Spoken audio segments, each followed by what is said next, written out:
Hello everyone, সবাইকে আজকে তোমাদের কাছে নতুন একটা ভিডিও আনলাম, গেট রেডি উইথ মি। আর ফার্স্টেই প্রত্যেককে একটু জানিয়ে দিচ্ছি, আমি কিন্তু খুব অতটাও ভালো সাজতে পারি না, যেটুকু সাজি মোটামুটি সাজি আর কি।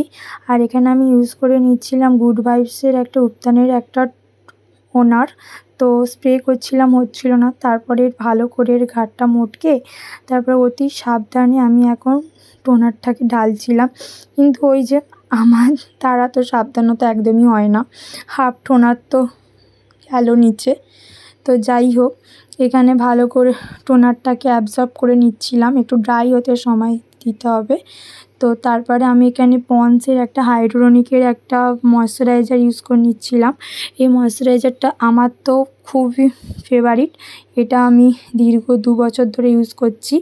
আর যাদের অয়েলি স্কিন তারা এই ময়শ্চারাইজারটা সামারে ইউজ করতে পারো, খুবই ভালো। আর আমার এটা খুবই ভালো লাগে, ময়শ্চারাইজার খুব ভালো অ্যাবজর্বও হয়। আর যেহেতু আমি ডান্সের ভিডিও শ্যুট করতে যাব এই ভর দুপুর বেলায়, সেই জন্য আমি ফাউন্ডেশনটা ইউজ করছি না, হালকা পাতলার মতোই সাজছি। আর সেহেতু আমি এখানে ল্যাকমির একটা সিসি ক্রিম ইউজ করে নিচ্ছিলাম। তো দেখো, এখানে ল্যাকমি সিসি ক্রিম ইউজ করার পরে আমি এখানে ব্লেন্ডার দিয়ে ড্যাব ড্যাব করে এটাকে সেট করে নিচ্ছিলাম। আর আমাদের মেয়েদের এই ব্লেন্ডার দিয়ে সিসি ক্রিম হোক আর ফাউন্ডেশনের শেড করতেই একটু জাস্ট সময়টা লাগে আর কি। তারপরে আমি এখানে ফেসেস ক্যানাডার একটা কম্প্যাক্ট ইউজ করে নিচ্ছিলাম, যাতে সিসি ক্রিমটা ভালোভাবে শেড হয়। তাতেও আমার একটু মন ভরল না, তাও আমি একটু ল্যাকমি রোজ পাউডারটা একটু ইউজ করে নিচ্ছিলাম। তো এখানে আমার ল্যাকমি রোজ পাউডার ইউজ করা কমপ্লিট। তারপরে আমি এখানে গাল দুটোকে একটু আপেলের মতন লাল লাল করার জন্য আমি এখানে ব্লাশার ইউজ করছি।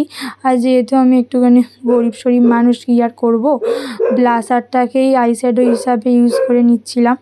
তো যাই হোক, আমার এখানে গাল দুটো মোটামুটি লাল লাল করা কমপ্লিট। তো আমার এবড়ো খেবড়ো উঁচু নিচু আইব্রোটাকে ড্র করার জন্য আমি এখানে একটু আইব্রোটাকে ভালো করে সোজা করে ড্র করে নিচ্ছিলাম। তো এই দেখো, মোটামুটি আমার আইব্রোটা ভালোভাবেই ড্র করা হয়ে গেছে।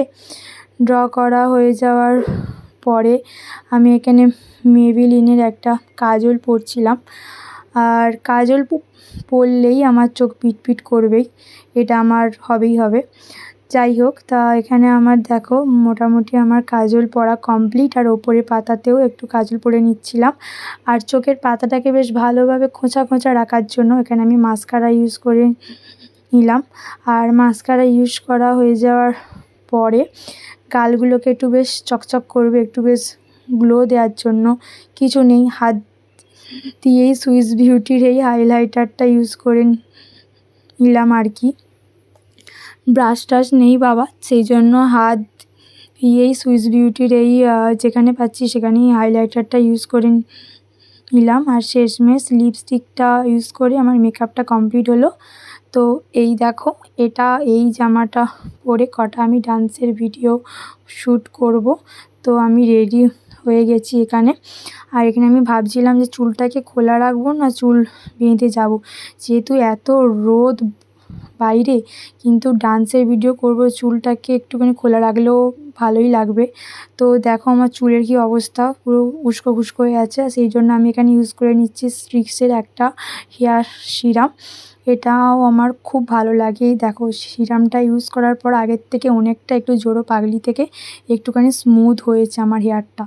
তো যাই হোক, এখানে আমি মোটামুটি প্রায় রেডি হয়ে গেছি। আর কানেতেও আমি লাভ লাভ ইয়াররিং পরাও কমপ্লিট। তারপরে ভাবলাম কোথাও একটু কিছু ফাঁকা লাগছে, তারপর ভাবলাম কপালটাই ফাঁকা লাগছে। তারপরে তো একটা ছোট্ট দেখে কালো দেখে আমি টিপ পরে নিলাম, যাতে কারোর নজর না লাগে আমার ওপর। তো এখানে আমি ফাইনালি একদম রেডি। আমার কেমন লাগছে সবাই জানিও। Tata, by.